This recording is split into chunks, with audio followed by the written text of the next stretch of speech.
მე პირადად ბოროტებას ვერაფრით ვერ გავამართლებ. ვერც გაჭირვებით, ვერც დაჭირვებით, ვერც ეკონომიური გაჭირვებით. კატეგორიული წინააღმდეგი ვარ. ეხლა რატომ ვიძახი ამ ყველაფერს გეტყვით.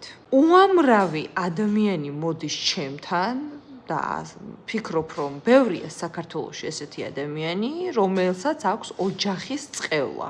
კი ბატონო, ეხლა არის 21 საუკუნე, ტელეფონების, მაღაზიების, ინსტაგრამების, სოციალური ქსელების ხანა, სადაც ადამიანი რასაც თავად უნდა იმას მიუშვერს ტელეფონს. რესტორან, შოპინგს, როგორ აჭმევს ძაღლს, როგორ მიუტანა ბავშვს პური, როგორ დააპურა ვეღაცა და მოკლედ ამით ხალხს მოატყუებს.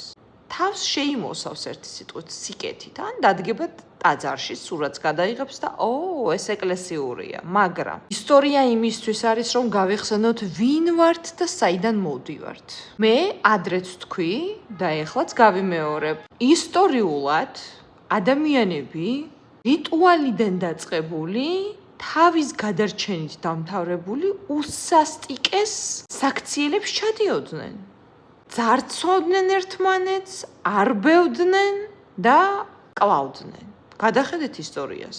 90-იან წლებში, რაც ქართველმა ქართველი დახოცა, აფხაზეთის ომში არ დახოცილა იმდენი ქართველი. ოღონდ ეს შეგიძლიათ გადაამოწმოთ ფაქტებით.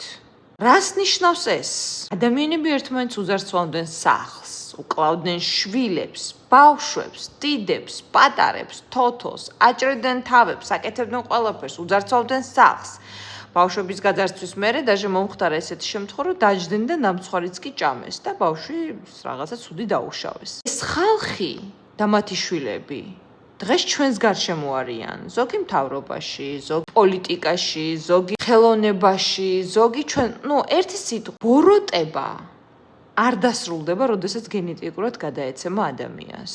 წყევლა, ვინც ვინმეს რაიმე დაუშავა, აუცილებლად ყველას მოეწევა. ამით რისი თქმა მინდა? 30-40 წლის საქმეა და ეხლა ამას აღარაფერი აღარ ეშველება, მაგრამ ახსოვდეთ, როგორი ადამიანები არიან ჩვენს გვერდით. ახსოვდეთ, ადამიანი მაგნიტოფონის გამო კლავდა ადამიანს და ეხლანდელ დროში ნუ გაგიკვირდებათ, რომ ადამიანმა შეფარულად უკვე ლამაზად რაიმე დაგიშაოთ. ჯადო გაგიკეთოთ. უნდეს რომ მაღაზია დახუროთ, გაკოტრდეთ, მთელობის პრობლემები შეგიქმნათ და ასე. ამიტომ მოვუწოდებ ადამიანებს მუდამ დაცვის რიტუალისკენ და დაიმახსოვრეთ. ის გვერდით ცხოვრობთ, ნუ დაივიწყებთ.